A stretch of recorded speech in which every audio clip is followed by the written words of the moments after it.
bas de pétrole. C'est celui comme le houppe, tout ça là. C'est bon pour la sculpture. Albert sculpte le poteau qui représentera sa tribu au centre culturel de Yengen. Sur son œuvre, les symboles de l'organisation sociale dans sa vallée. Comme c'est une tribu, et puis le poteau central c'est le chef. Et puis dans les coins là, qui sont là, ça c'est des chefs de clan. Chefs de chaque clan qui sont là. Sur le site, on retrouve 2 grandes cases. Toutes recouvertes de paille, ces monuments ont une grande importance pour les gens de Yengen. Elles symbolisent les 2 chefferies, les districts de Goua et Boarat. À leur sommet sont installés le Toutout et le Notou. Le nombre de clans par tribu. C'est ça l'autre information qu'on va avoir sur les poteaux. C'est pour dire qu'à Tidanit, je sais que nous on est 7, mais je ne sais pas forcément combien ils sont chez les autres. Du coup, ça nous fait un petit point de repère pour nous tous. Et puis en termes de communication vers l'extérieur, voilà, à Yengen, il y a les 2 grands là, et puis il y a plein de gens autour. Et pour nous, le toutout, ça sert à rappeler le travail à la tribu. C'est un vaste chantier débuté il y a 2 mois, un projet artistique porté par l'association Dohoun, gestionnaire de la structure. Objectif, sculpter 22 poteaux, soit le nombre de tribus sur la commune qui seront par la suite plantées sur place. Pour éviter de rester dans dessiner sur le bois, moi comme responsable et puis comme formateur aussi, j'ai imposé qu'on fasse un toutout ou un notou en volume, enfin en dessin. 15 poteaux sont déjà terminés, tous sculptés par des volontaires soucieux de laisser une trace de leur passage. Les œuvres devraient être installées fin octobre.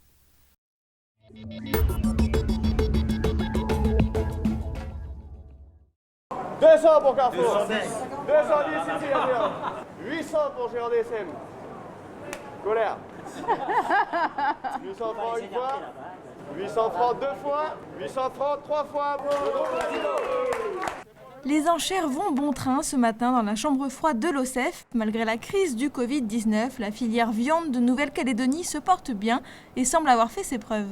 C'est bien que les marchés internationaux, donc ils sont pas mal, il y a eu des ruptures, des retours, donc c'est vrai qu'au niveau local, ça nous a fait du bien, bien sûr. On a eu de la viande régulièrement, des quantités raisonnables, de qualité supérieure, toujours. Une qualité maintenue par les éleveurs, même en période de confinement. Nous, on a dû s'adapter au niveau de l'exploitation pour faire le moins de mouvements possible au niveau des 3 exploitations. Mais après, en termes de production, on n'a pas eu de ralentissement et on va dire même que nos clients, les bouchers de brousse, ont plus travaillé. Selon l'OCEF, le secteur de la viande a traversé la crise sans embûches. Il n'y a pas eu d'impact du tout par rapport à la crise sanitaire. Et justement, on peut être même surpris du niveau des surenchères dans le contexte économique actuel. Nous avons réussi à maintenir l'approvisionnement du territoire même pendant le confinement. Et ça a prouvé surtout à tous la nécessité d'œuvrer à une autosuffisance alimentaire, une sécurité alimentaire du pays, en développant encore plus l'élevage, et notamment l'élevage de bœuf. 65% de la viande consommée en Nouvelle-Calédonie est produite localement.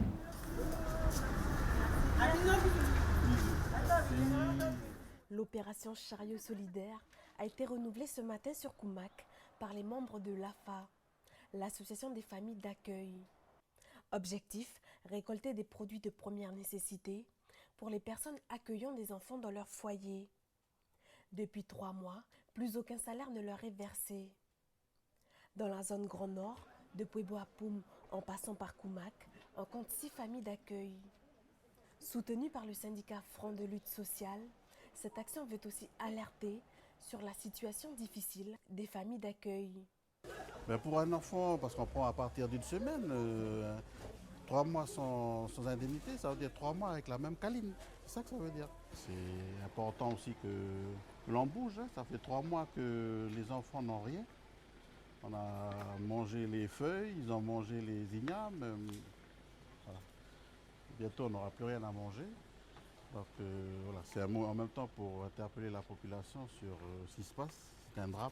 Ces mamans de substitution sont depuis 3 ans salariées de l'association AFA. Elles touchent 90 000 francs nets chaque mois. Depuis que l'AFA ne reçoit plus de subventions, Ces mamans n'ont plus de revenus et les enfants n'ont plus d'indemnité d'hébergement. Lisiane, famille d'accueil sur Koumak depuis plus de 20 ans, garde une adolescente. Pour elle, la situation est de plus en plus difficile à vivre. Alors, depuis 3 mois, on vit sur nos économies. Mon mari est à la retraite, donc il a une petite patente de mécanique remorquage, donc voilà, ça nous aide pour le moment, mais bon, il faudrait bien que tout revienne en ordre, quoi. Originaire de Ponériouin, Sylvie a 3 enfants placés chez elle. Sans salaire depuis 3 mois, elle ne perçoit même plus les allocations familiales de ses propres enfants. Elle est obligée de trouver des solutions. Comme nous, on fait de l'agriculture à la maison, on va sur la route, on vend un peu nos légumes. Et puis c'est ça que, pour subvenir aux enfants, on a les besoins des enfants. En 3 heures, les membres de l'AFA auront récolté plus de 100 000 francs de dons. Ils seront distribués aux familles d'accueil de la zone. Demain, rebelote au centre commercial de Théari à Koné pour les familles d'accueil de Vaud. J'ai trouvé dans une grotte, voilà. J'ai pris, je suis venue planter là, et puis ça a poussé le pied. L'arbre arabica, il pousse dans les îles, dans les terres. C'est pas comme le robusta, je crois que c'est pas dans les grandes terres. Mais il y avait une pied seulement, un pied, et ça a produit. Et puis il y a un deuxième pied. Il y a déjà un 3e pied qui commence, et il y a peut-être 800 boutures, 800 plants. C'est mon père qui faisait avant, mais j'étais témoin de tout ça. Il faisait là-haut à la maison, et moi j'étais là, parce que j'étais la dernière à rester avec lui, avec eux là. Toutes elles sont parties, mais voilà. Mon père, il mettait toujours dans des sacs de riz, il mettait dedans, et voilà. Et puis il nous dit, on met dedans, mais là j'ai utilisé le tissu, et puis pour taper.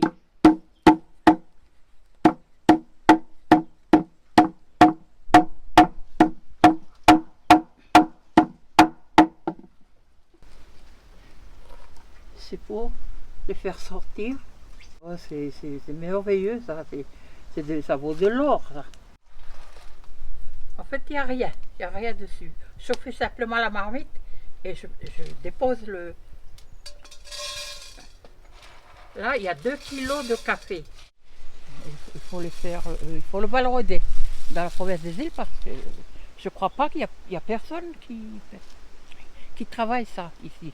Il n'y a pas de projet derrière de caféirie, mais on peut être plusieurs à travailler. Moi, je serais peut-être partante à être fournisseuse de café, et puis d'autres qui auront le projet de planter.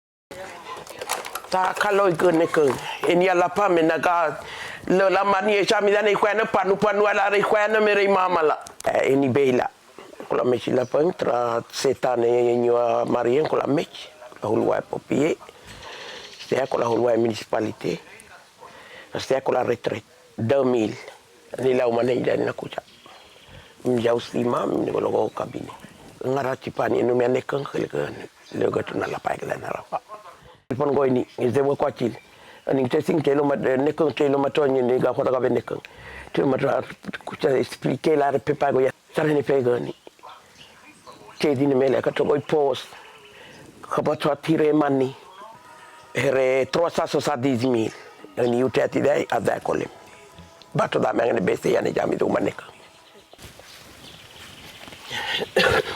Malo ya goini ka tanu ka be ha chi chatu ko nyanya la pa che ngene la kele pe be na umakatu ambe ga ni la ga here kabine ju me dusi me na citerne me na de pengan ka tanu ka be azange chatu na ngo here umange ko iloge ni ka to go numa me kuchela la azange ko ma sa ni ma ka to chi wa ngene re chi wa me nana madi ni go ni de la ni de na ka to ni glen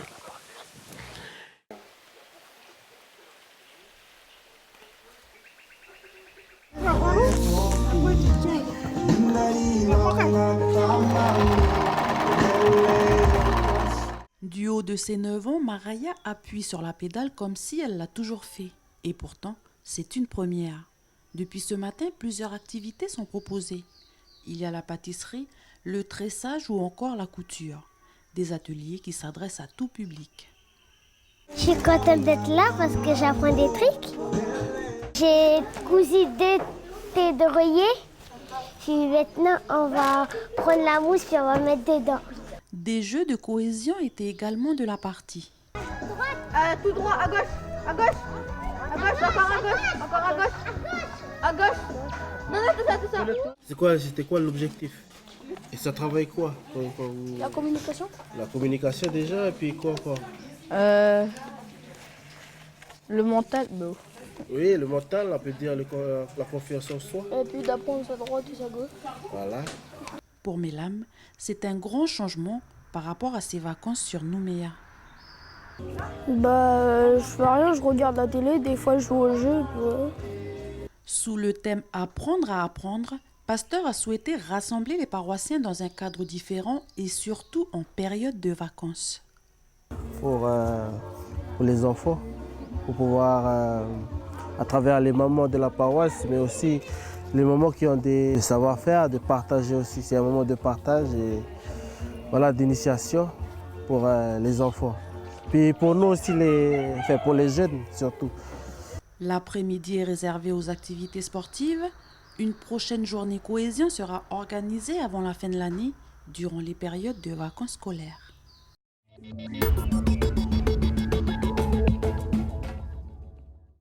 Non, ça c'est où c'est dit, il a dilapidé, c'est les liens. Il a tout dépensé. Oui, ça c'est bon, regardez. C'est l'histoire de l'enfant prodigue, un des textes sur lequel les jeunes ont travaillé pendant 1h30 avec leur animatrice. C'était un fils qui est parti avec l'argent de son père. Il est parti pour tout dépenser, tout ça. Puis quand il avait plus de pièces, il avait faim, du coup il mangeait la nourriture des cochons, des porcs. Le père qui est dans le récit, il est comparé à Dieu, car le fils en rentrant de chez lui, il demande pardon à son père. Les jeunes sont répartis dans 5 groupes de travail. Ils sont très attentifs et participent activement au débat. Ces 3 jours de retraite leur permettent d'approfondir ce qu'ils ont vu durant ces 2 dernières années. Ce temps de préparation est très important pour les jeunes. Peut-être même aussi, je pense que ce n'est pas assez 3 jours. Il faut plus pour bien approfondir les thèmes. Tu vois, par exemple, le pardon, la réconciliation. Pour leur dernier jour, ils devront rédiger une lettre à l'archevêque concernant leur engagement vis-à-vis de l'Église. Ce samedi, ils recevront le sacrement de la confirmation à la paroisse de Canala. L'argent va-t-il disparaître? La propriété va-t-elle être garantie? L'accord de Nouméa peut-il devenir caduc? Ces exemples de questions, ce sont celles auxquelles Mathias Chauchat et Louise Chauchat tentent de répondre à travers leur ouvrage. C'est en observant les contenus circulant sur les réseaux sociaux que leur est venue l'idée de ce livre. On parle de toute l'histoire qu'il a pu y avoir pour que les gens puissent avoir la mémoire de pourquoi ça a été fait, de comment ça a été fait, et que en passant par le oui avec des solutions négociées, ce serait la victoire de l'accord de Nouméa, ce serait la victoire de tout ce qu'on a construit depuis 30 ans. Et donc de ne pas se radicaliser, de ne pas avoir ces peurs qui cristallisent et qui font qu'on s'oppose plutôt que de construire quelque chose ensemble. Si les écrivains ne cachent pas leur engagement pour le oui partagé, l'option du non a également été étudiée dans cet ouvrage. Normalement, dans le non, tout reste en place, mais il y a plusieurs scénarios qui sont étudiés. Il y a celui de la caducité. On met fin à l'accord, on va tout défaire. Bon. Donc on explique que c'est quand même difficile. Il y a aussi la voix autochtone qui peut être par certains côtés revendiquée un peu par les 2 extrêmes, parce que d'une certaine manière, c'est la séparation des populations. Il y a la partition, l'hyperprovincialisation. Il y a aussi la voie en ce moment qui est la dernière marotte, le fédéralisme. Au-delà de l'aspect informatif, Ce livre est également la concrétisation d'un premier projet littéraire familial.